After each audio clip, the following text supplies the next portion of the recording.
his artistic journey up to now. From 2015 until June this year, he and his wife Lindy managed the Studio Art Gallery in Simonstown. I don't know if you visited that. Beautiful, beautiful space. He also founded the Alexander Art Academy, offering comprehensive art classes that focus on classical and contemporary fine art techniques and color theory. His passion for teaching is evident in his structured yet encouraging approach, guiding students of all levels to unlock their creative potential. He also has tonight, I've got some cards here, so if any of you would like to discuss it further with Marc, he's here to chat to you. And with that, let's hand it over to Marc. Thank you, Irene. Okay, so I'm going to switch this thing on. Can everybody hear me? Good. Okay. Great. Thank you, Irene. And thank you for the privilege of getting to chat to you guys and share some things that I've learned. I hope that this evening will be helpful. And also, I'm open to questions, but we'll probably save it at the end. Okay, great. Now, for some of you who do know me, you might remember that I'm a bit of an oversharer. So, how many hours did you say? Okay, all right. Okay, good. So, we're going to essentially talk about copyright law and the use of AI in creating our artworks. What are the do's and don'ts? I think there's a lot of confusion out there. Everything is changing. You know, where are the boundaries? What can and can't we do? We could probably just start at a point by kind of defining copyright law. Let me just see where my notes are. Sorry, that's yours. Let me go. Good. I'm going to try and do this with these glasses on, but anyway, let's see how it goes. Okay. Well, essentially, copyright law is the right to copy. It's kind of evolving as time goes on. You know, new court cases will change things the way we've understood it before. So it is something that grows and constantly changes. It's not easy to define, but essentially what it is copyright is the right to copy. And it's good to understand what can be copyrighted, how does that happen, and what cannot be copyrighted. So it's also the right to reproduce your artwork, to distribute your artwork, to create copies in print form or however you want to use it, or to use it on merchandise. So like create a book cover, for example, and so on. The copyright automatically belongs to you the moment the artwork is created. You don't have to do anything special. You just, essentially, if you're ever challenged, you just have to prove that you actually created the artwork. Yeah, so that's why it's good to do little videos about you in the studio doing the artwork. Okay, so copyright also automatically lasts about 70 years after you've passed on. So it will be for the whole duration of your life, and then for an additional 70 years, the copyright is still kind of in effect. Okay, so let me just keep track here. It also remains with you even after the artwork has been sold. So even though a client might buy the artwork from you, they are not buying the copyright. The copyright is actually a completely separate commodity than the actual artwork itself. So the client can buy the artwork, and now the physical artwork belongs to them, but they may not make prints of it or use that artwork on book covers, or even put it on Instagram or Facebook or anything like that, really.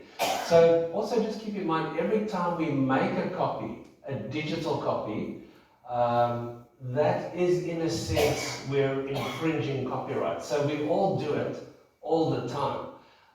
Any kind of copy and paste, any time we're moving videos or music or images around on the internet, we're essentially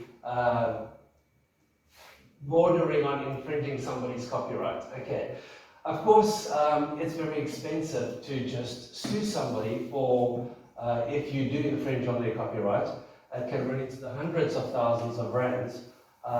So it doesn't happen very often. It's usually very, very famous artists who sell the artwork for millions, and when the lawyers consider the case, they see, here's some money to be made. That's usually when something happens. Okay. Let's also just understand what cannot be copyrighted, because I think this often brings clarity. So we can see that the moment we create an artwork or take a photograph with a camera, if you're the photographer, immediately you are the holder of that copyright, as long as you can somehow prove that you took that photograph or that you created that painting or drawing or watercolor, whatever. What cannot be copyrighted is ideas and concepts, which is actually very interesting. It's got to be expressed in paint or drawing before it can be copyrighted. So you can't, if you have a great idea and you put it out there, you can't actually copyright that idea. It's got to be made into something in order for it to be copyrighted. So copyright protects the expression of ideas. Now it's become a painting. It's actually become something tangible, but not the ideas themselves. Okay. You can't copyright facts or data.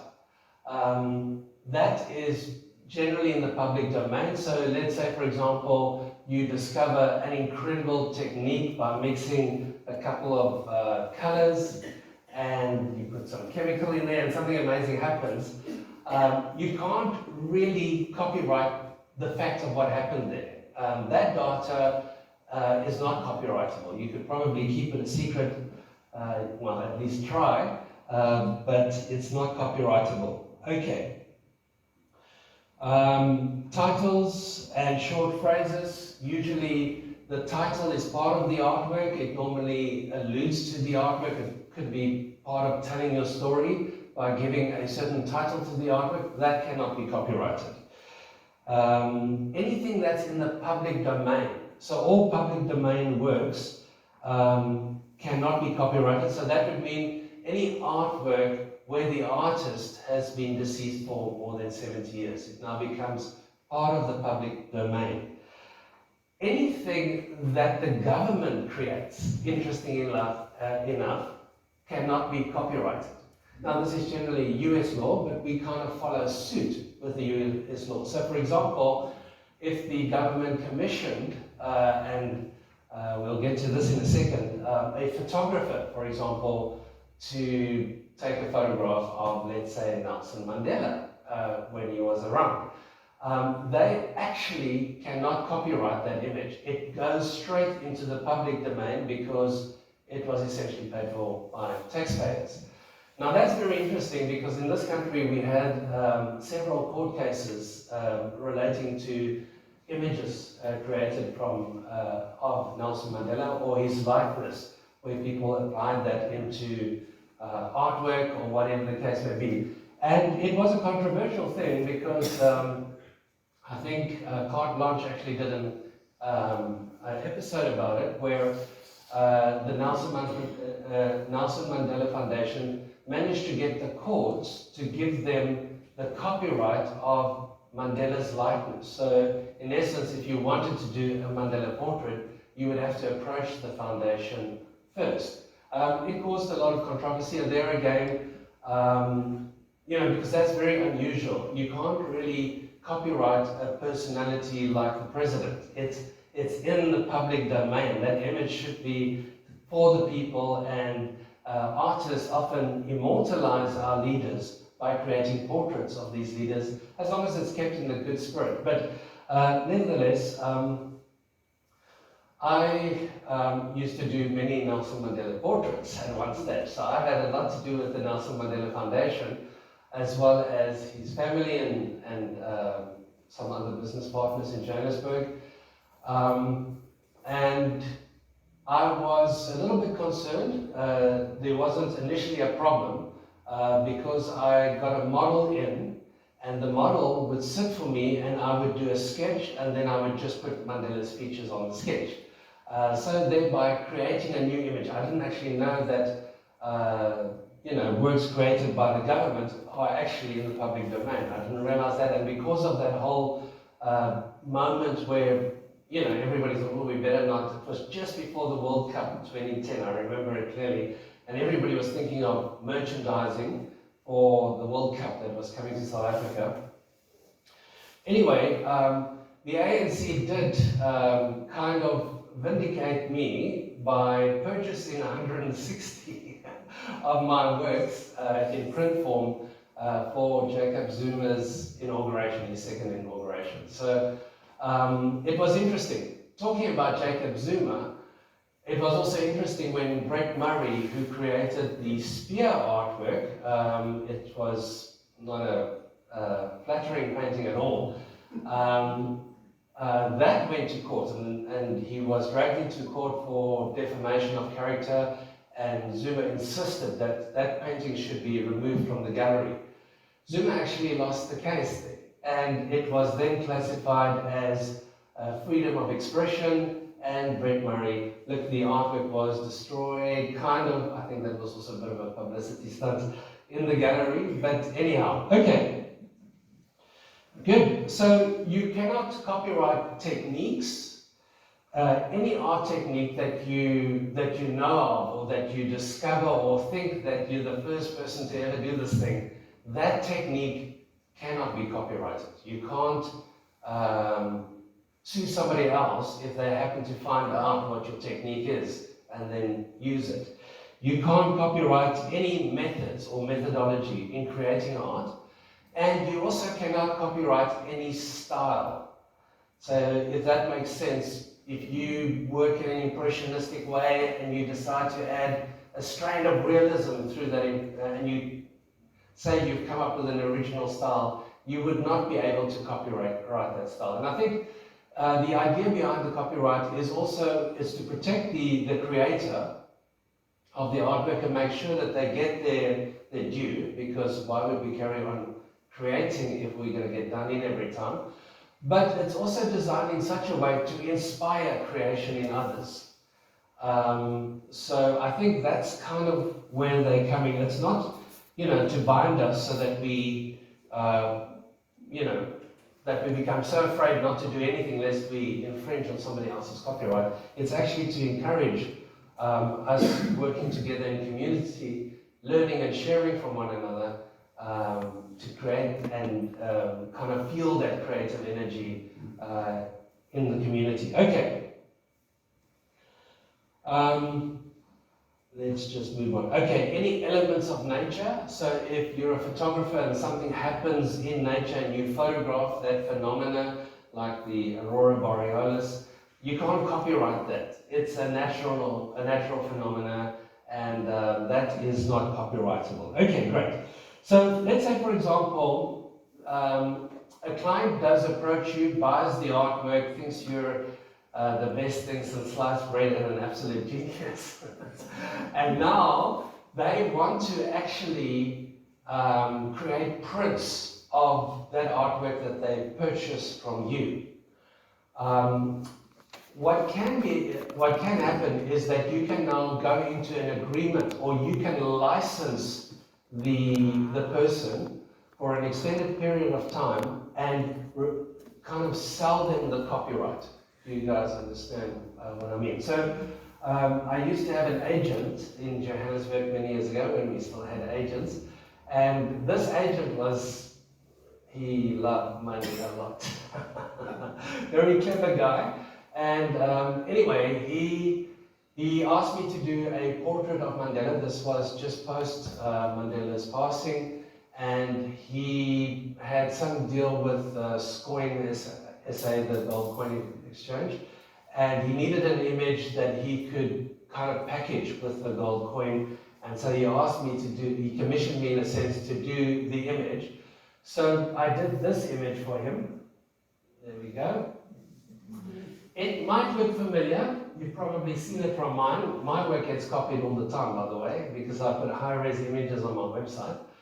But that's actually a model that's set for me, and then I just put Mandela's features on. So I had a Zimbabwean friend who really kind of had very similar hands and a similar build to Mandela, and he would sit for me, and I would then quickly sketch him, and then I would just put the features on so that it looks like him. Now, back then, this is called a tribute to Mandela. My agent paid me 10,000 Rand for this pencil sketch. It's just a sketch that I did. It's probably about 50 by 40 centimeters. But then, because he wanted to make copies of that sketch, he then paid me a further 100,000 Rand for 3 years to use it and make as many copies as he likes during that period.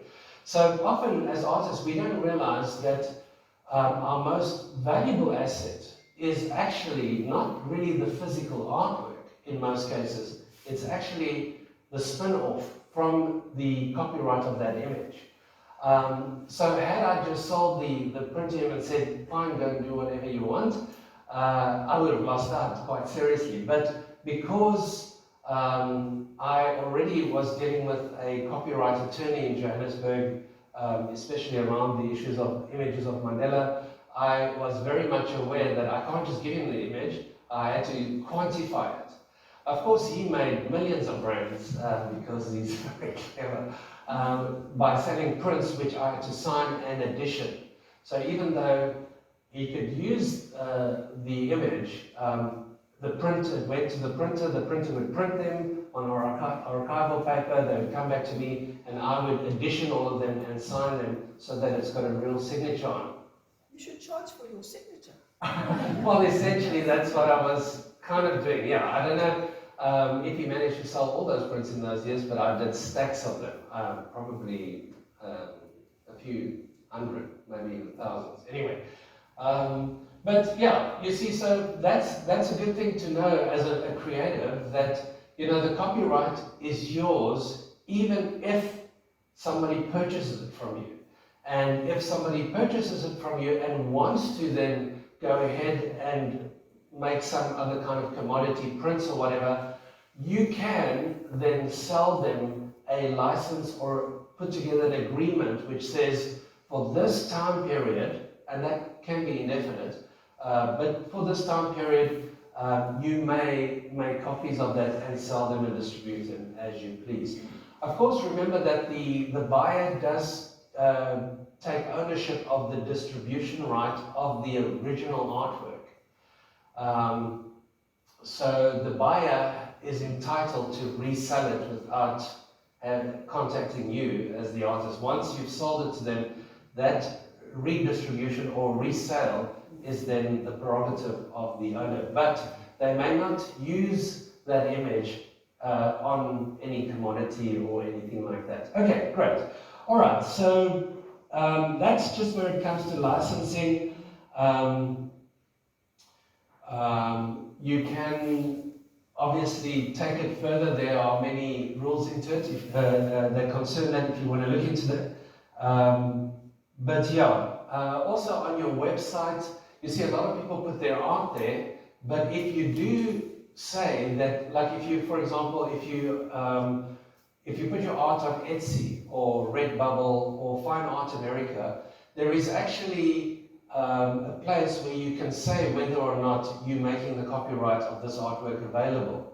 So let's say an ad agency. I know a friend of mine whose exhibition, Nick Whittle, I curated in Johannesburg. He sold one photographic image. He's a photographer, and he sold one photographic image for an ad campaign in the States, and they paid him £1 million. So it depends on obviously who's $1 million. That's America, the UK.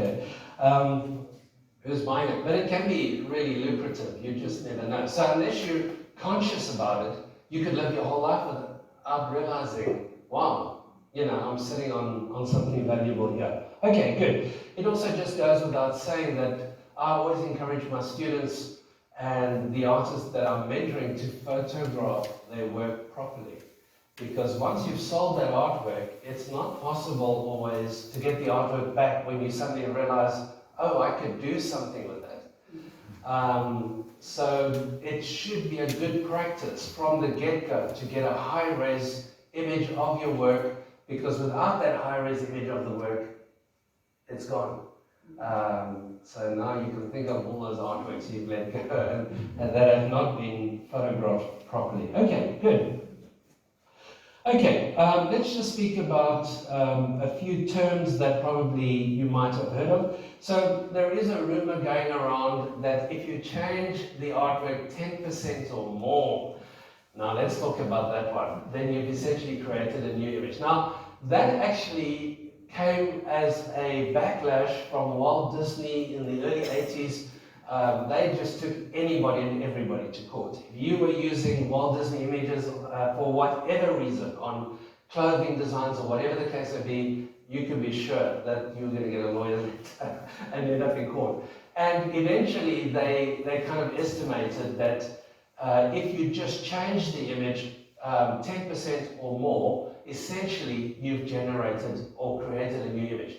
Of course, today it doesn't work like that. It's completely changed and evolved. So just by changing the image even 90%, you can still go to court and maybe even lose the case. So it's not really the percentage of change. So let's say, for example, I go onto the internet and I find a lovely photograph of Fisher Beach, because I live there and I want to paint that and I don't have time to go photograph it myself. That's an example. Anyway, but let's say, for example, I take that image and I decide to make an artwork and I change the buildings or whatever the case would be. So essentially, the work has to be, what you're doing there is what we call derivative artwork.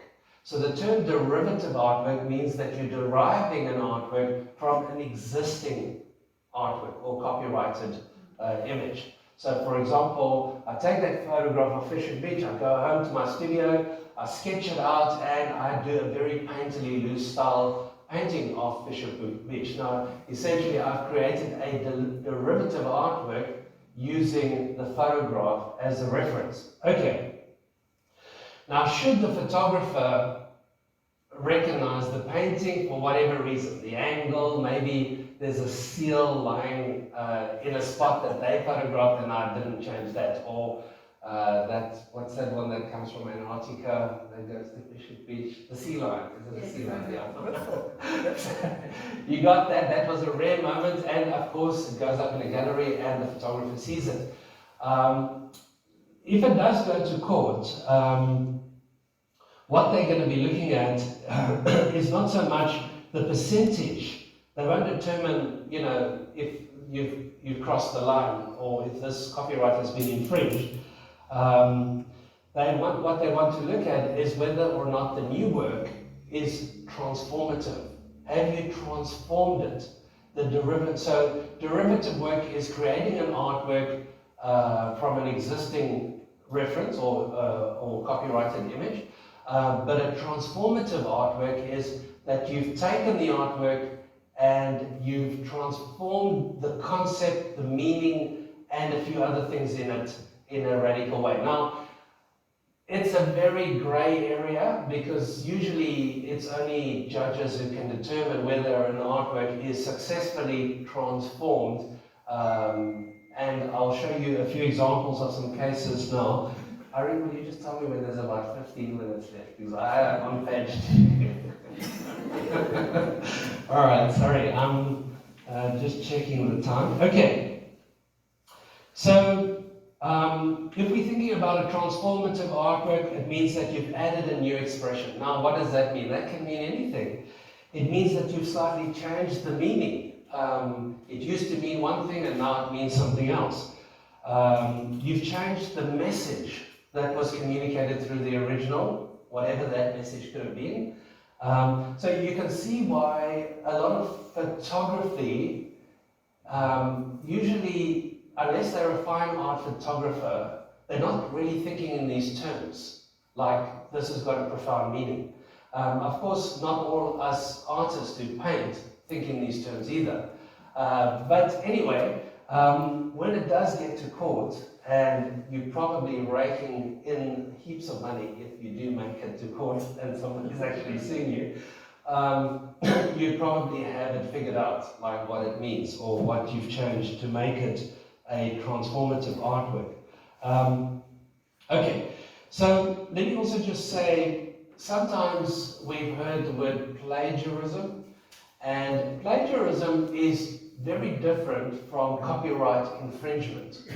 Copyright infringement really is a legal issue.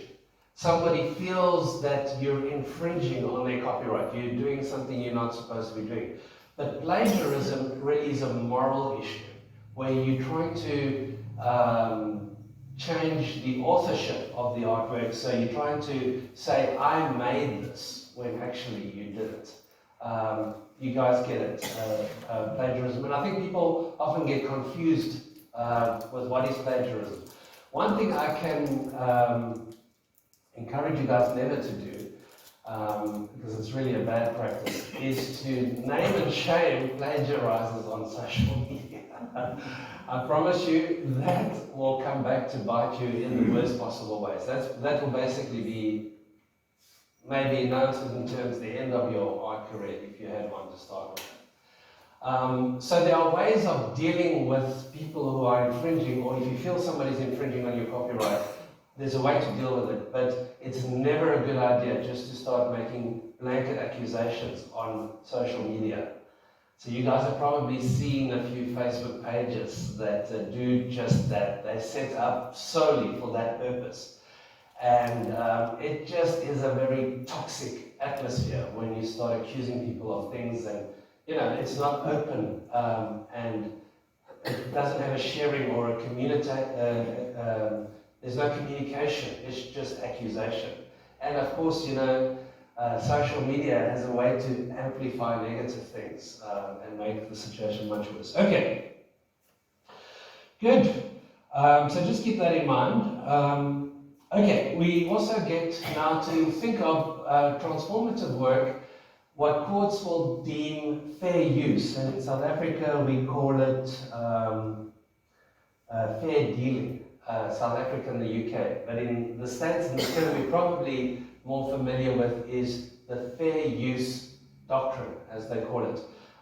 So fair use doctrine is essentially if we use copyrighted material, which could be any image that is placed on the internet, if we took that material and we created a derivative work, so we're using that as a starting point, and we are transforming it into something else. So there's a criteria and a doctrine on the internet that says if it's fair use, it's absolutely legal, and in fact they encourage you to do that.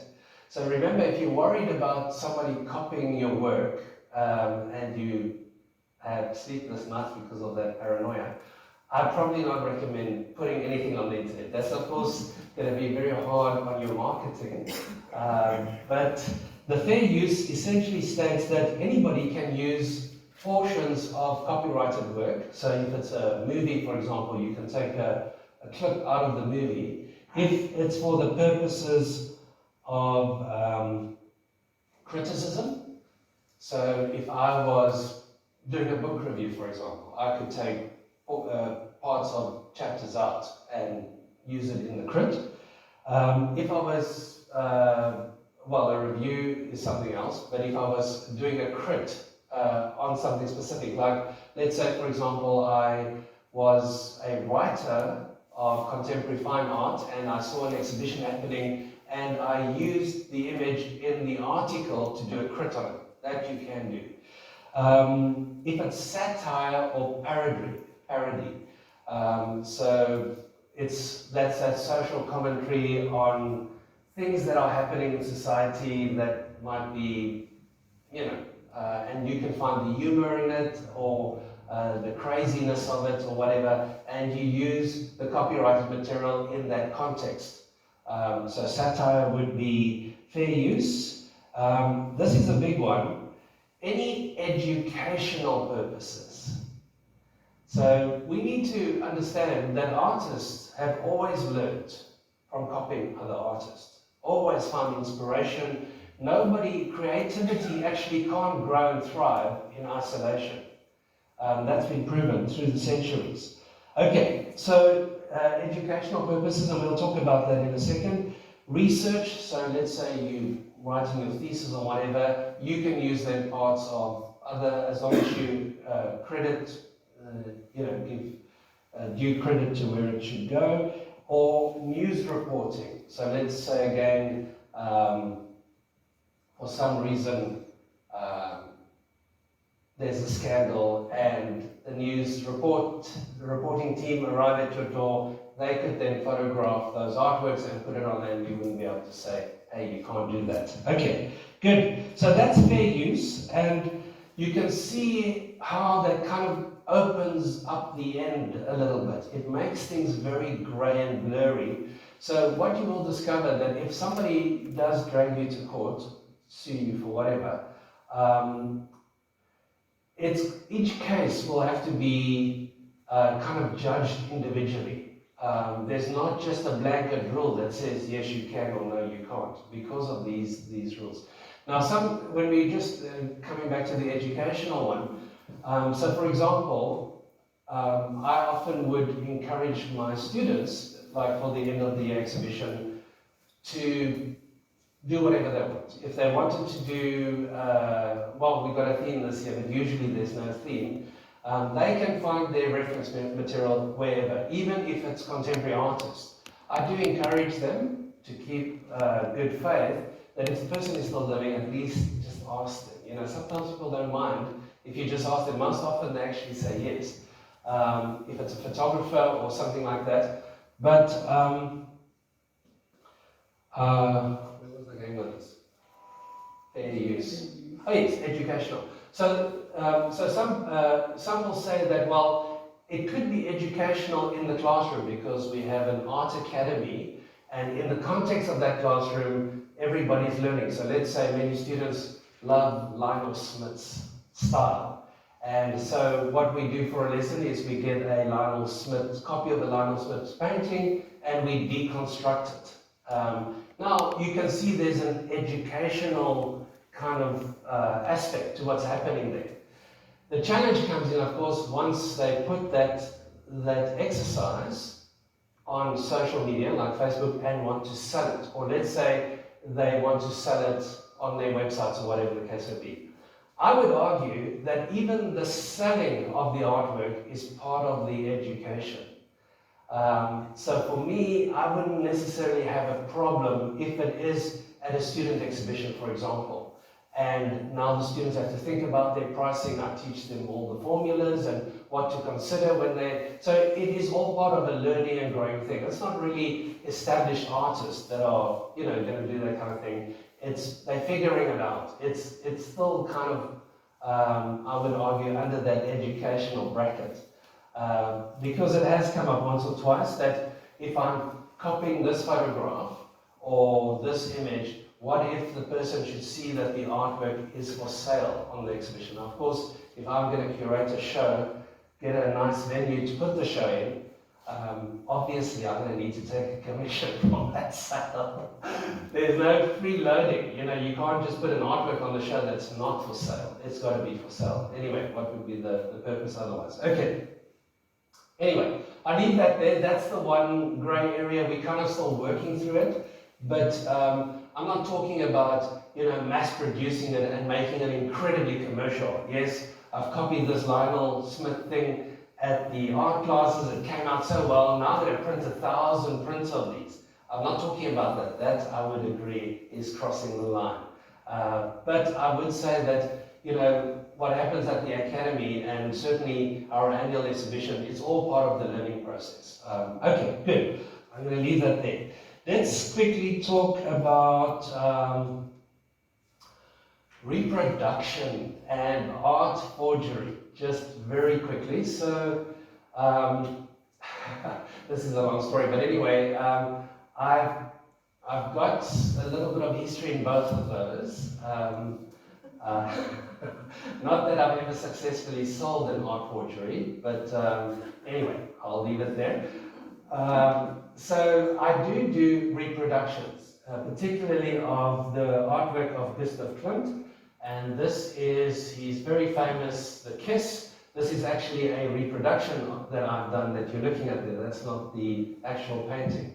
I've done it 9 times, and the clients pay me quite a lot. I do the gilding, and I try to follow the technique as far as possible,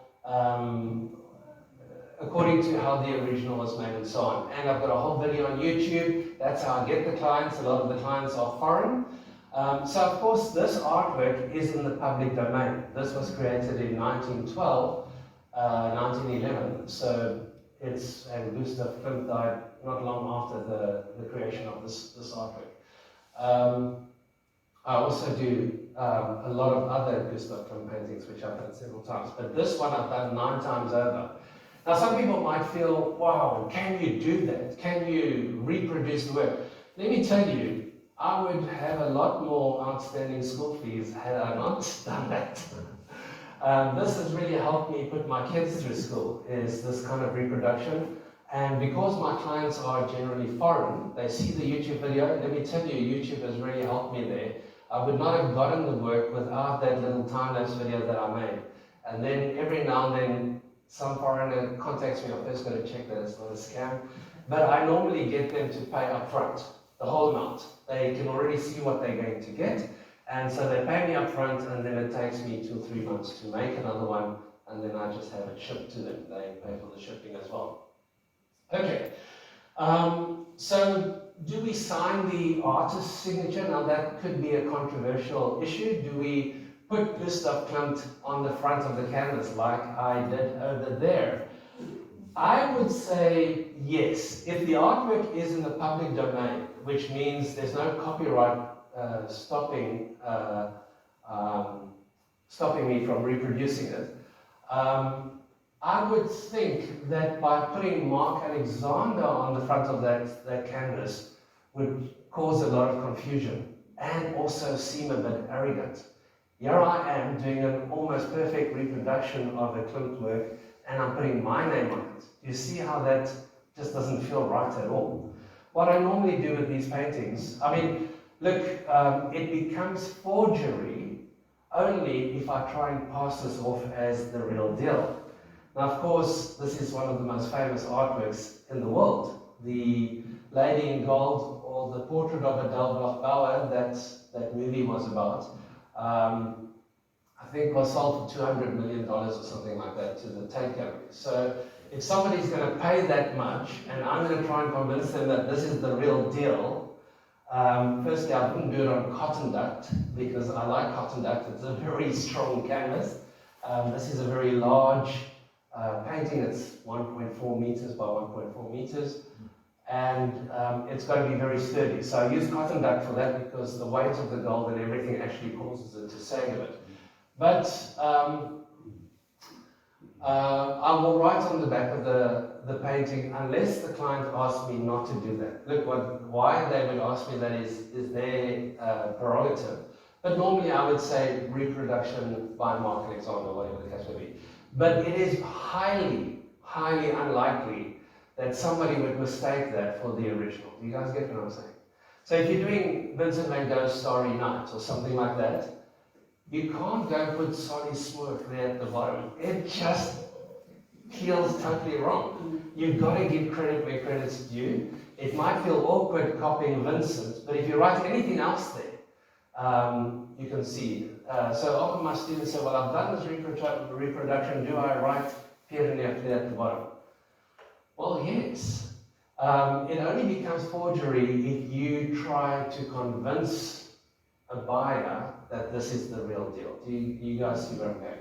And you've got to be really, really good at reproduction to create that kind of illusion. Okay, So forgery is a fascinating story. Perhaps maybe one day I'll talk about that. Okay. Good. All right. Let's just move on. Okay. So I think just in a nutshell, you guys kind of get an idea now what copyright law is about. It comes to you automatically as soon as the artwork is created. Once you sell the artwork, you are selling the physical artwork, but not the copyright of the image. So therefore, have a good photograph of that high-res image of that, otherwise you've got nothing. It's not possible to get that painting back always, and sometimes the clients don't like it. I once didn't photograph something and then had to get it back. The client didn't like it at all. I don't think they realized that I actually print everything that I make. Anyway, but it is your prerogative. That copyright is yours, unless there is some sort of written agreement between you and the client. Okay.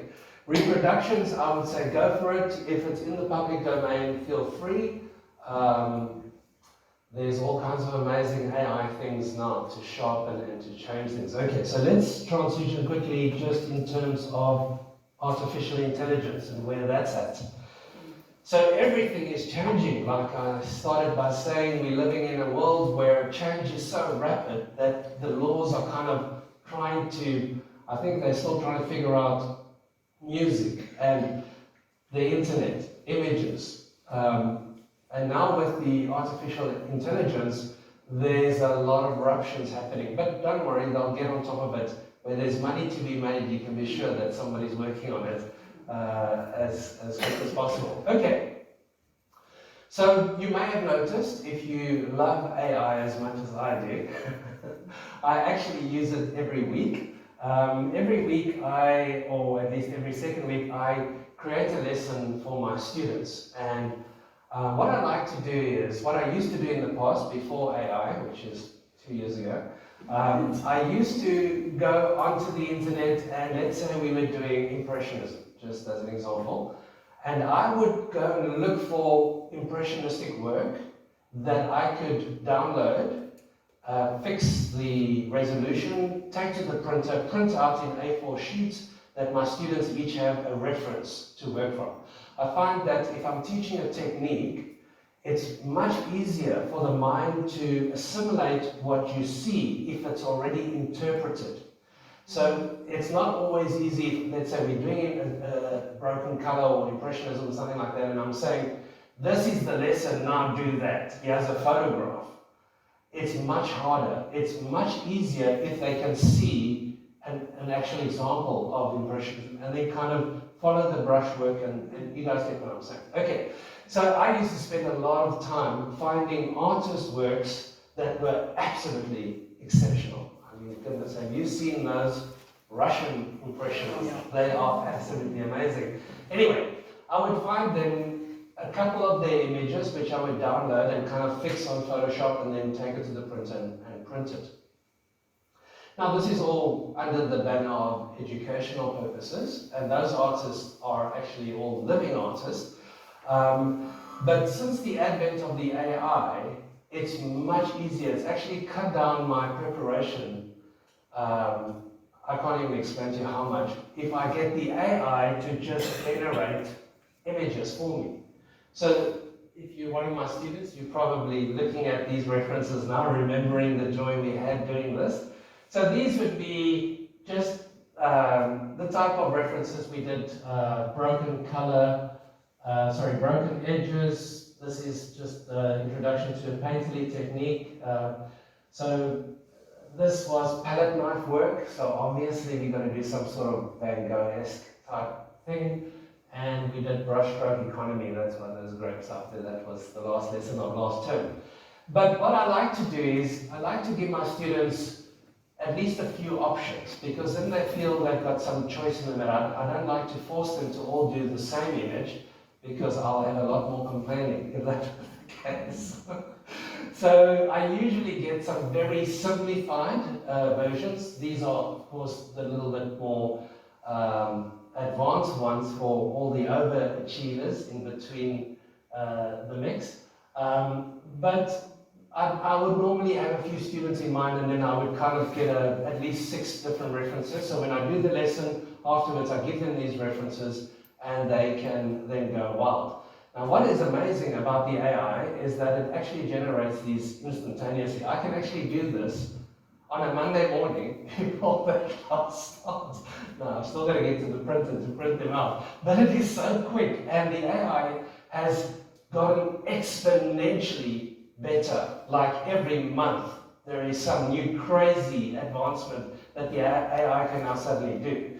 Now, already some folk might feel, oh, I did have a couple of students who said to me they are boycotting any AI thing, they're not interested in it, they are going to resist it at every point. One student in particular, she's actually an illustrator for children's books, and she said no, she can't feel it, you know, she can't create the art if it's not coming from her entirely. And the other day, she brought her computer to the class, and she was showing me something, and I said, wow, I'm seeing AI activity happening here. And she said, no, she joined a collective of illustrators. Now, there's 10 of them working for one company. All 9 of them use AI. And she would not have a job had she not embraced it, because she cannot, on her own, compete with the artificial intelligence. So I'm just saying it's out there, it's changing the world, it's already here. You can try swim against the stream for a while, but I would say just be free and maybe just let somebody just show you how it works. It's actually getting a lot more user-friendly as it goes. Anyway, now what is interesting is that if the artwork is not created by a human being, it cannot be copyrighted. So AI images are not copyrighted. If the AI generated the image entirely, it's not copyrighted, which is amazing. So I can sit on it and create images until my hard drive is full. Anyway, so if you want to copyright the AI image, you've got to work it, you've got to transform it in a way. And often, what I haven't mentioned yet, so part of that transformation is to actually take it from one medium to another medium. It might not be enough for some court cases, as we'll see in a few examples in a moment, but the idea that if you took a digital photograph to an oil painting with a very painterly style, you can see there's a lot of transformation that's happened in the creation of that painterly oil painting. You guys get what I'm saying? Okay, so I like this because now whatever copyright issues I might have run into because my students sell their exercises on Facebook, which I encourage them strongly to do, and they're getting better at it. Now they can be totally free because these images have no copyright, and I don't mind. I prompted the AI. The AI actually is understanding. It learned so fast, I can't even tell you. It's very clever. Anyway, okay. Good. Let me just see where I am. Okay, so I'm not going to speak too much about it. Look, there is now a fantastic AI that is very good at fixing an image. Like, for example, you see on a lot of websites, you can't just right-click and download the image because the website stops you from bringing down a high-res image. But all you need is a very small 20 KB file, and then you put it through Recraft, Recraft.ai, and it will fix the resolution instantly. It literally happens in 10 seconds.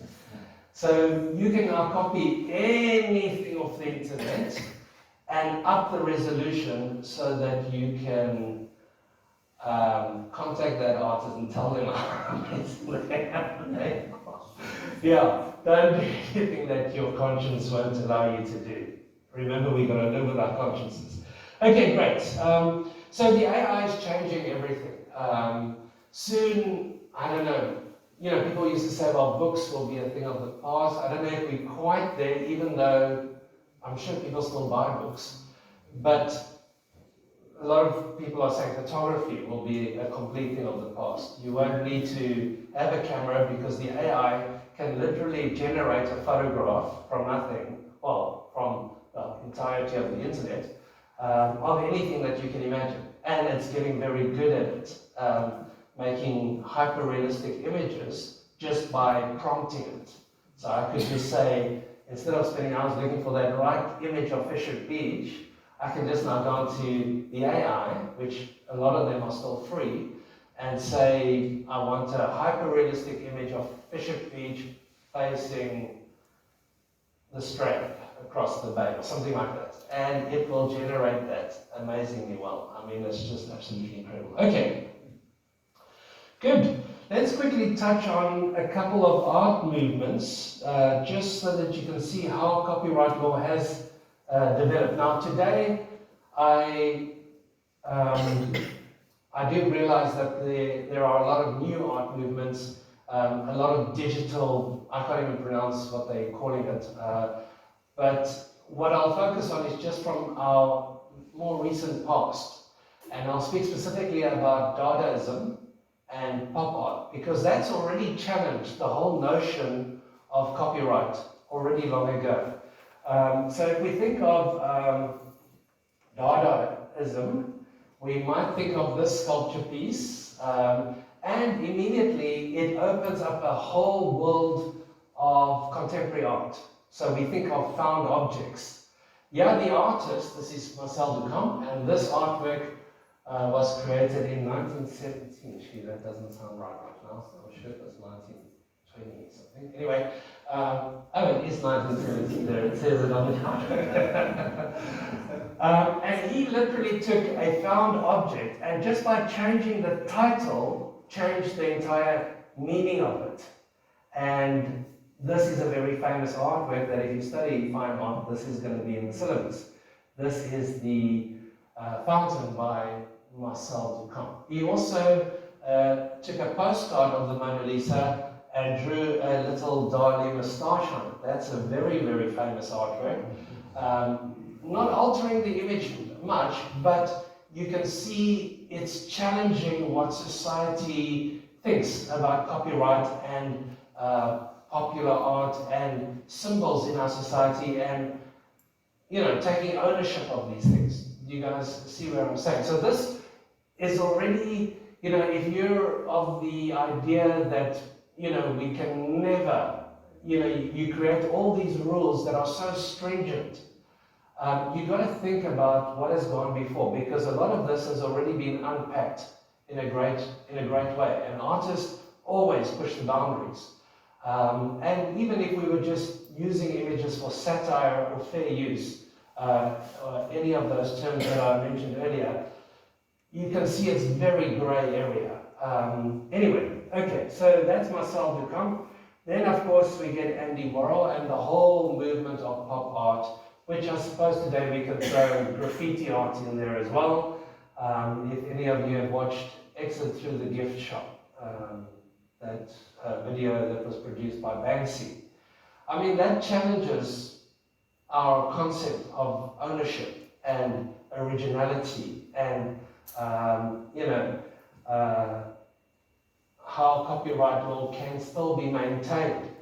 I would just say that, it's all good to challenge the norms and push the envelope, but you've got to work with your conscience. I would always say that, don't do anything to anybody that you wouldn't want them to do to you. Don't take so much from another person that you would be resentful if somebody took that much from you. And I think we always got to just have that kind of heart attitude. But let's be honest, creativity does not happen in a bubble. It's a copy and paste society we live in. We are inspired. We need to be inspired by each other and by what has gone before, and take inspiration from what others have made. Okay, so Andy Warhol, there's been a recent court case. We'll look at that one now, but let's just quickly look at another artist, Roy Lichtenstein. Also, pop art. These are images that were actually in the DC comics. So Roy Lichtenstein takes the comic strip and he turns it into a ginormous oil painting of some sort. Very famous work. They cost $1 billion if you wanted to go buy one. 1963, that's actually quite recent. All right. Okay, let me just see where I am. Okay, so let's just very quickly, I don't know how we're doing for time there, Irene. I hope you're keeping track there, because I definitely am not. No, you're joking. Are you serious? Are you guys happy to just sit around? Yeah. All right, okay, I'll just quickly look at these, because, you know, sometimes it's when I was starting to deal with, particularly the Nelson Mandela images, I really had to wrap my mind around copyright law and where are the limits. I certainly want to keep a clear conscience, and you know, and certainly my idea was, you know, to do it with integrity. Whenever you're dealing with a public figure, you've got to be very careful because, you know, if it is a public figure, you can very quickly build up a bad reputation if you defame somebody's character, and I don't think that's really, well, certainly not what I feel called to as an artist. Okay, so there's a couple of court cases. We can just quickly fly through them, and you can see this first one is Jeff Koons versus Art Rogers. And now Art Rogers is a photographer, and he took that photograph that you're seeing up there. Now, Jeff Koons is an American artist. He's, I think, the last I heard, is one of the 3 highest paid living artists in the world, Jeff Koons. And so, of course, you can imagine that there would be something to gain going after an artist like Jeff Koons. Now, what he did was he created the exhibition, I think the name is there somewhere, maybe it's not. Anyway, and he took that photograph, which he bought at a museum gift shop, and then had a ceramic piece made in the likeness of that photograph. Now, technically, Jeff has transformed the image. It's part of a satire kind of exhibition. It's called Banality or something like that. It should be in my notes. Yeah, Banality. And what he did was he totally transformed it from a postcard into a ceramic piece, which I suppose in most cases would stand as a transformative artwork in court. But of course, Jeff is selling these for 20 million or however much dollars he's selling them for. And he was approached by the photographer. And being the, well, look, I've heard that, this is all hearsay by the way, that he could be quite a difficult and very hard person, Jeff Koons, and he didn't respond favorably and was quite arrogant actually about the fact that he knew he was right and nothing the artist could do or the photographer could do, so give it to him a shot, he doesn't care. Anyway, the photographer then did go to an attorney, and when the attorney contacted Jeff Koons, he was also welcomed with some of that attitude. So it then became personal. You see how these things often can happen. And in the case of Jeff Koons versus Art Rogers actually won the case, which was very surprising, but it did cause a lot of ripples in terms of copyright law and now what it is, because everybody was kind of sure they knew what it was. Now it's changed again. All right, okay, so you can see that I would say this ticks all the boxes in terms of a transformative work. Its meaning has changed completely, its context has changed completely, and the medium has changed completely. But you don't need a stretch of the imagination to see that that is the reference that that was used in this. Okay, the next one is also a case against, no, sorry, this is Richard Prince. The next Jeff Koons will come up now. Now, in this case, this artist, Richard Prince, took a coffee table book, which was called Yes Rasta by Patrick Courier, and he then transformed it with a little bit of collage work. And the court found it transformative enough that the artist won the case against and he did 30 images from the same coffee table book. Now, I wouldn't recommend that. I would say that is crossing a line.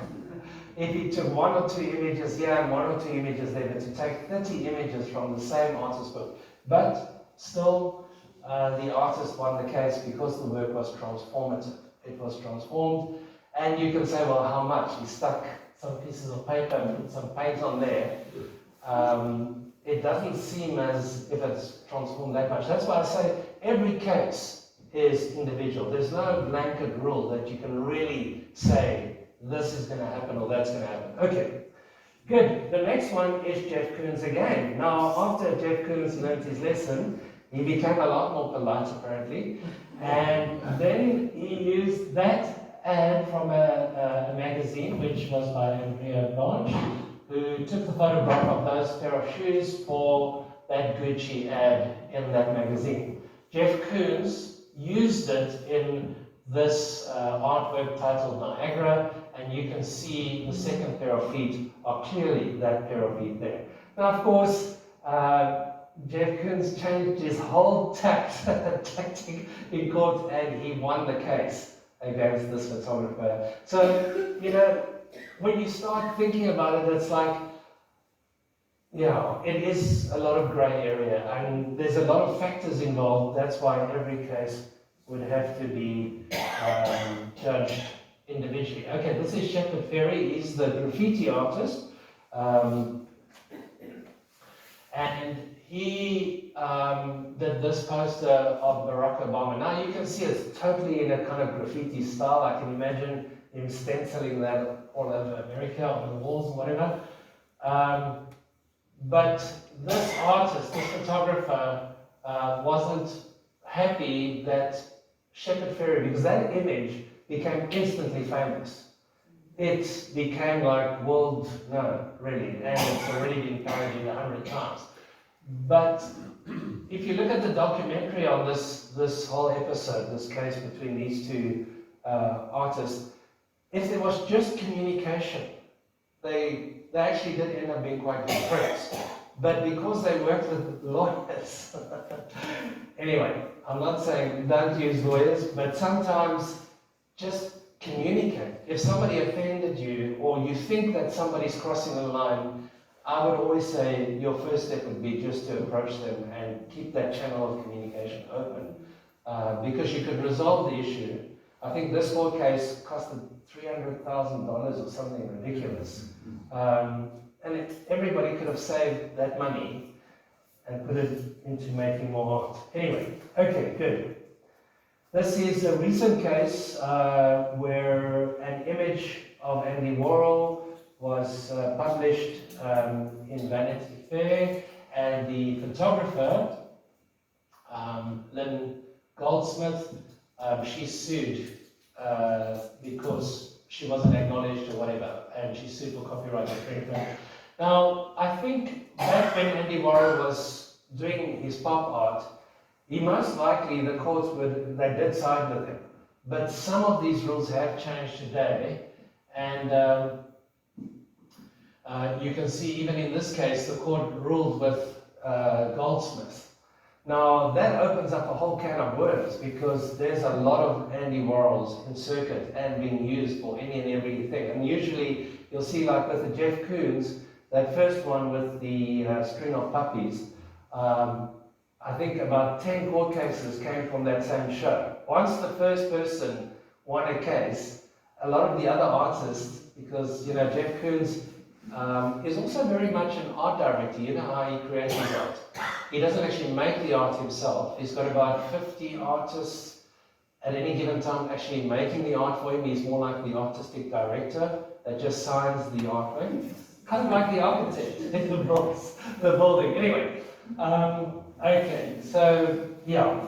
And then one last one is the David Hockney prints. Now, what happened was, you guys know, this sold for, I think it was $99 million US in 2012, if I'm not mistaken. But a lot of the galleries in New York were just happily mass producing Hockney's work and selling off the prints in his lifetime. That's why I always say it's good to edition your prints and to sign them. I never let the printers print my actual signature. That's the only way I can actually tell if my signature has been forged or if that's a legitimate artwork, because I can see my signature. My signature has been forged at a very large auction. The work that was sold there for lots of money is not my signature. It's prints that I didn't make. That happens. But nevertheless, so I would always say that's the reason why we edition limited edition prints. You know that that edition is not really going to make the artwork more valuable in your lifetime. That's a total myth. We don't edition it. I'm talking about digital prints. So if I create a painting and I have it scanned in and I make 20 prints and I sell them 1 out of 20, 2 out of 20, so on. They can't be worth more than the exact same image being in an edition of 2000. A client won't pay more for it, even if there's less. The only reason why we edition digital prints is so that we as the artist can keep track of where all those prints are if we're putting it in every second gallery all over the place. So it's like giving it a unique code or title, if you like. That edition number becomes part of the print title, if you like. Okay. Good. Let's quickly move on. Okay, great. One more thing, well, just before we do close, one more thing that I'll just quickly mention is stock photos. So there's Creative Commons licensing, like Pixabay, and there's a whole lot of sites now where you can get royalty-free images or copyright-free images. And now there's a lot of them on the internet.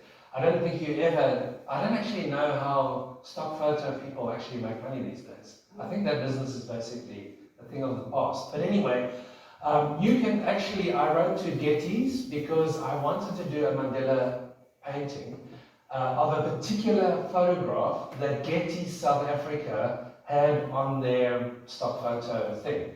Now, you know, when you purchase a stock photo image, you're purchasing the licensing or the copyright of that image. You've just got to check if there are limitations on mass production of the painting. So I wrote Getty's a letter to say, I want to purchase that image and I'm going to make a painting and then I'm going to make 1 million prints on that painting. Is that okay? And they wrote back and said, if you pay that license, you can make 2 million prints if you like. So as long as that agreement is clear, because, you know, so if you wanted to get something, sometimes we think, oh, I want to pay $2 for a stock photo. But you can literally get anything, and it generally gives you a lot of, you can then create a derivative work that you can then become the copyright owner of, and then make prints from those stock photo images. You see, you don't know if you don't know. Anyway, I'll just put that out there. Let me just see what else I've got about that. Okay, so Creative Commons sites, you can go and check them out. There are so many. Or just type that in the Google. You'll find anything and everything, from snow leopards to, you name it. Anything, high-res images. So there the photographers have relinquished their copyright. They put them in the public domain, all those hundreds and thousands of images. Okay, I would recommend a book called Steal Like an Artist. I don't know if any of you have ever read it. It's by Austin Kleon, K-L-E-O-N, Kleon. Steal Like an Artist. Now, in this book, he's kind of talking about the challenges that creators face these days and the fact that creativity can't thrive in a vacuum. We need to be inspired. We need to learn and glean from others, not just for the sake of copying what they do, but reinterpreting, growing, and then putting our own voice to it. Because if you think of it, there isn't really anything really new under the sun. If we think of originality, everything, well, maybe somebody might come up with something new, but that's not often. I think everything has been painted very many times. We had a case at the gallery once where we had a very big exhibition, and this chap came in and there was a painting of a zebra that had, instead of black and white stripes, the stripes were like red and black. Now, this person was convinced that his famous son, who lives in England, his copyright had been infringed upon by this artist that was showing this work in our gallery. Anyway, I immediately took the work off because, you know, you don't want to cause unnecessary eruptions. I contacted the son, and he was absolutely, don't worry, it's totally not his. You see, so because everything has been done, it's like you'll think you're doing it, and this is original, no one else has ever thought of this. But if you look deep enough, you'll see that it's probably a composite of many distilled ideas that have come down to where it is today. And that's how creativity works. It's a community of creatives, and we all kind of learning and pushing each other, and it certainly does not happen in a vacuum. So you guys probably recognize these two chaps. Now these quotes are mentioned in that book, and I think the principle behind it, this is Pablo Picasso, and he says, good artists copy, great artists steal. Now, at first, when I heard that, I was a little bit shocked. And David Bowie repeats the same sentiment by saying, the only art I'll ever study is the stuff that I can steal from. Now, let me just say, what they actually mean is not in any kind of criminal way. What they mean is this kind of gleaming and finding inspiration and then turning it into something new. Understanding how the creative process actually works. Certainly, neither of these artists just grew up in a vacuum. And if you think of Picasso, I mean, father of Cubism, he is a genius. I think a lot of us have gleaned a lot from him. So I think, you know, just to sum up all of this, it does depend on your heart attitude. I've met artists who obsess so badly that people are copying their stuff, and they have sleepless nights about it. And then they're writing all kinds of nasty letters and getting the law involved. Look, unless you can make lots of money, like you're going to sue Jeff Koons or somebody like that, I would say, is it really worth the headspace and trauma that whole process is going to cause? The only person that's going to win there really are those legal people. Yeah. Anyway, I would say, you know, the best thing is to be free. And like I said, if you are compositing images or gleaning ideas or putting things together, absolutely, that's what we're supposed to do, and that's how we have learned. It's actually more like a collective kind of, I want to say energy, that sounds a bit weird, but that's what's happening in the art community. You can't be creative in absolute isolation. I'm not saying you can't make something, that you probably do it, but it's got to be relevant in our culture, in our day and age. All the mediums are changing. I mean, I just think how amazing acrylic paint has become just in the last 10 years. It never used to be like that. Anyway, everything's changing, and now, of course, we got AI to assist us be more creative. I would say just keep an open mind and yeah, go for it. Any questions? I don't know how we're doing for time. It is never right. Yeah. Good. There we go. Can you give us a name or two of any AI platforms or whatever you want to call them? Okay. Yeah, sure. The free one, if you got the latest Microsoft, so Microsoft, if you pay for the Microsoft account, so it's Microsoft 11, I think, I'm not sure, it's got a little tab, which a lot of people just don't notice. It's on the right-hand side of the search engine screen. It's got like a little kind of icon. You click on that, and then you just tell it whatever you want. That's where I got those images from Microsoft. The problem is that it will give you 4 images. So let's say you want, I'm looking for a vineyard in the style of Vincent van Gogh, but make it more expressive and use a triadic color scheme, something like that. You can prompt it in any which way you want, and the AI will then generate 4 square images. Now, I've got Photoshop, which I pay for every month, and Photoshop is just, I mean, I just can't keep up with the way that the AI is changing. It's like overnight. So I can then take those square images into Photoshop, and I can just, with a crop tool, pull it out, and it will fill it in and give me samples. So let's say I want the Fisher Beach scene, but I'm not getting those mountains in on the side because it's not giving me a square image. I put it into Photoshop, and I just crop it out, and I say generate, and it fills in the image. I mean, it is absolutely amazing. It does it instantly. I mean, you don't even have to wait 2 seconds. It's so good. But there are very many free sites. I was actually shocked. So the Recraft.ai is absolutely amazing because that one ups the resolution. It upscales the image. So if you've got a very poor quality image, and you want to get a clearer version or a sharper image, it's not going to change the colors or anything like that. It just fixes that image and it makes it very clear and sharp. It just ups the resolution instantly. And then also with that Recraft, you can put in a Lionel Smith painting, for example, and say this is a new style. And then you can tell it to generate anything in that style, and it does it.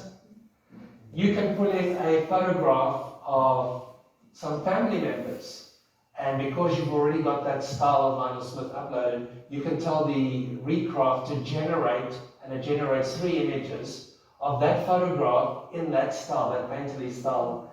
So in terms of reference material, I mean, the AI is moving so fast. That happened recently. I was actually, Recraft's been out for about 6 months, but I only used it a few weeks ago. I couldn't stop speaking about it to my students, so people know. But anyway, yeah. And then there's a lot of editing AI software. There's so many, I actually can't keep track of it now. So look, they give you like a free version, and then they'll usually limit how many prompts you can do a day. And a lot of them, if you generate an image, the image is visible to everybody, unless you get the paid version. So let's say I'm doing an ad campaign, and I'm a designer or a graphic designer, and I want to create a unique logo. Then I'd have to pay for the thing, and it's like $10 a month or something like that. And then it will stop the general public from seeing those images. Yeah, so I could use it then, or something like that. Copilot, yes. Can you give us some information about NFTs? NFTs! I would say NFTs, non-fungible tokens. You're probably asking because somebody's emailed you and says they love your artwork, do you have it available as NFTs? That is a bit of a scam at the moment, so sorry to bring you down, but what is happening is that the blockchain needs to be populated with images. So they're trying to create this whole database of images, which probably in a few years' time will all be more on top of it. But at the moment, what happens is somebody sends your Facebook page a notice, and it's actually an automated thing, which then tells you, you're amazing, you're a genius, please can we buy this for in NFTs, and I've got a budget of $10,000 or something like that, those type of emails. So what they want you to do is then to get an account on one of the blockchains, and you've got to pay to upload those images, and then you never hear from them again. So been there, done that. Anyway, but I'm not saying that in some time in the future NFTs will become a commodity. Like today we've learned it's not just the physical artwork. Sometimes that digital image is worth much more than that original drawing or painting or whatever. I just want to ask you quickly, based on your Mandela series that you did, when people say famous people can't be painted because of copyright, is that because of their famous face, or is it because of the photographer's photograph of that famous face?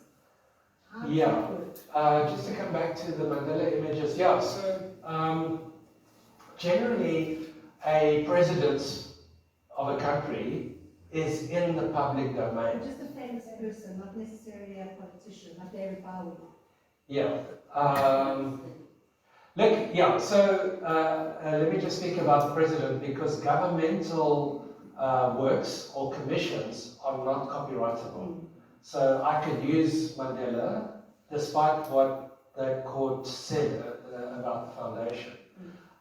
Look, it's very tricky and I wouldn't want to aggravate them unnecessarily. But yeah, so if governmental commissions and things are not copyrightable, there shouldn't be a problem. Now, a famous person like David Bowie, or like the Prince image that Andy Warhol used without permission from that photographer, that's a different story. There, the copyright lies with the photographer who has photographed that. So it's not necessarily their face, it's the photograph. It's of the face. specific photograph, like that image of you see, I'm infringing on copyright right here.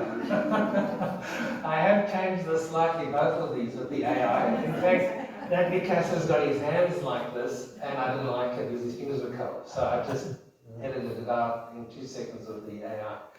And David Bowie's head was chopped off, so the AI just fixed that for me as well. So have I created new images? Well, who knows, a judge can say.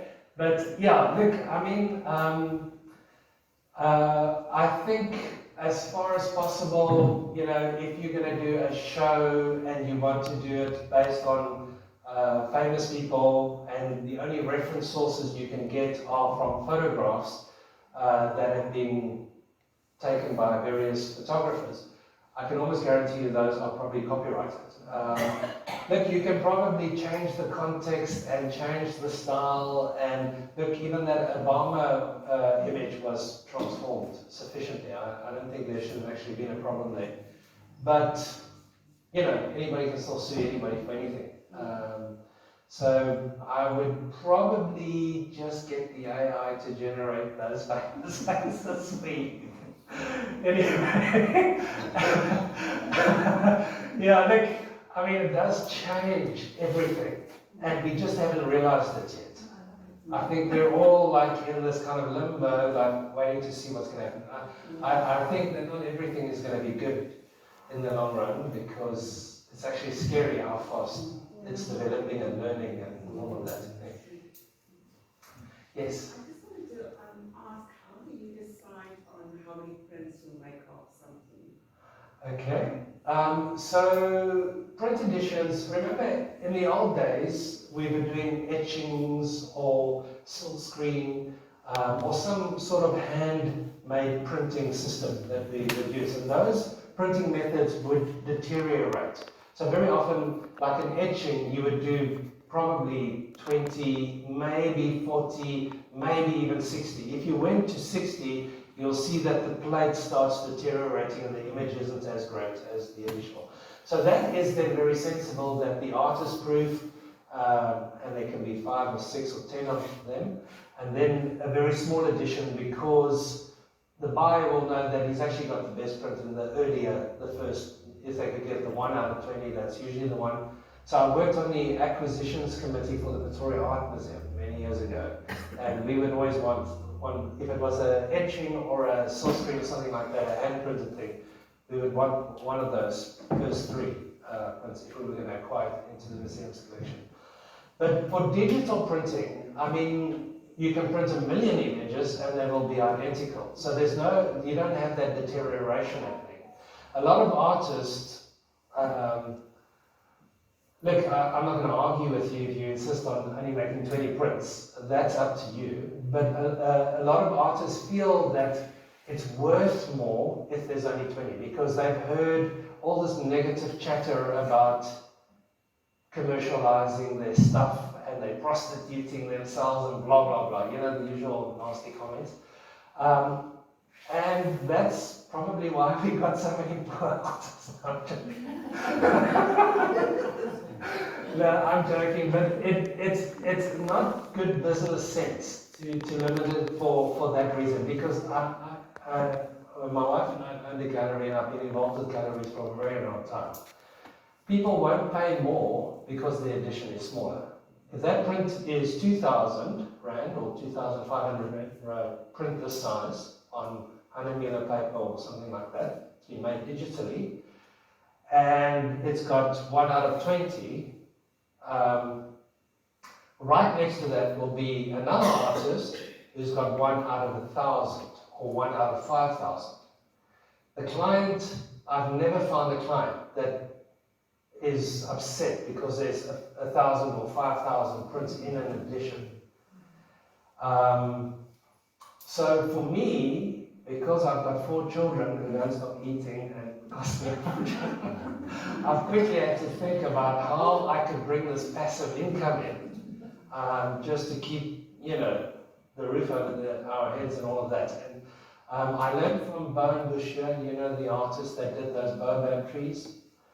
And I went to a gallery when we were living in Johannesburg, and I saw a Bowen Bushier, and I saw it was 200 and something out of 500. And it was selling for 4,500 Rand in this gallery. So let's say the gallery takes 50% of that sale. Bowen usually sells, what I heard through the grapevine, those original drawings go for about 150,000 Rand. But an edition of 500 prints is 2.7 million profit to the artist. Why would you not do it? I mean, it just is insane. I'm not saying it's easy to sell 500 prints, but if you limit it to 20, I probably should not be telling you all this. Anyway, yes? Is it bad practice if I initially say I will do 40, say, sheet lay prints, and then at some stage I realize they're selling quite well, and I do another 40? Change the size. Change the size. Oh, change the size. Yeah. Okay. So you can have editions. So I've got 3 sizes, a small, medium, and large, for my canvas prints and all my paper prints. But each edition has 500 prints in it. I was planning on making it 5,000 at one stage, but I've already made everything. So if I put anything in print now, it will be 5,000. Or you can do an open edition. An open edition, like Alf Kamala, the photographer, he did the opening. I did a show in Johannesburg, Legacy, and he did the opening for me. And I went to his photographic studio in Soweto, and his prints are, and their photographic prints are open edition. They were 25,000 Rand for one print photograph. But they weren't editioned at all. So you can do that. That's not a problem. But the problem is you lose track of where everything is. And not just that, some galleries won't take an open edition, even if it is digitally printed. So just keep that in mind. So sometimes, just for the sake of appeasing the gallery, they want an editioned print. But an open edition, I don't see what the difference is. Like I mentioned, I only edition them so I can keep track of where they are and who's I've sold to where and so on. So can you paint a painting and sell it, Yes, original, but still sell the prints as well? yes, Do absolutely. you have to disclose that? No. To the buyer? You can do whatever you It's want. a general law. Everybody should be aware of it. So just because the client doesn't know that doesn't mean that they can do anything. They can't do anything. The client can't print that or photocopy that or photograph it and put it on any system. You still have the copyright of that artwork unless there's a document that states this client, you waiving your copyright or you're giving your copyright to this client for this purpose. They're printing 2025 calendars and they're going to put your image on there for that job or for this duration. You can then sell that copyright to the client at an additional cost.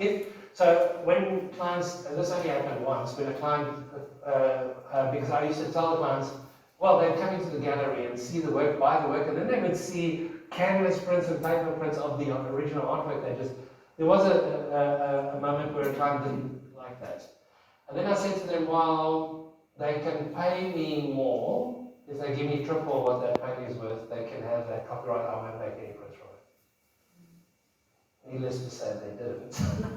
They did take the original, but they were okay with it. You see, I think a lot of people just don't understand how it actually works. Is it frowned upon? Is it bad practice? Is it... To make prints of your work. If a buyer buys a painting and thinks they're getting the only one... No, that's ignorance is not your responsibility to educate them, but you can if you want to. But let me just say, if the client commissions you, that's a different story. So I commission you, so those works can't be copyrighted by you. If you're in the employment of somebody, like the artists, the 50 artists that make Jeff Koons art for him, they can't put ownership on it. Or if they've used his tools and his paints and he's kind of directed them, he owns the copyright. It's the same if I work for an ad agency and I design a logo. I can't put my copyright, that's the ad agency's copyright, because they employ me, I'm in the employment of it. So if a client gets you to paint their dog, and you think, wow, this has turned out so well, then we make 1 million prints, you will be crossing the line there actually. But, normally, if you just ask the client, I think, the community should be wanting to help artists. And it's really tough being an artist. And if people actually realize, if they just understand that by letting you do that and not causing an issue, they're actually helping you. Of course, they're going to pay you the right amount and not try to get you to sell it at half price. Good. I see Irene in my periphery now. All right.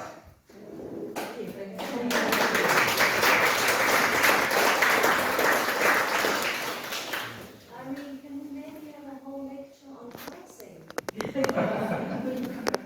Well, yes. Yeah. Don't forget it's right here for the academy. And just before we go, these 2 items are for sale. Please chat to Solly in the front about them. And now I would just like to say thank you to Mark. There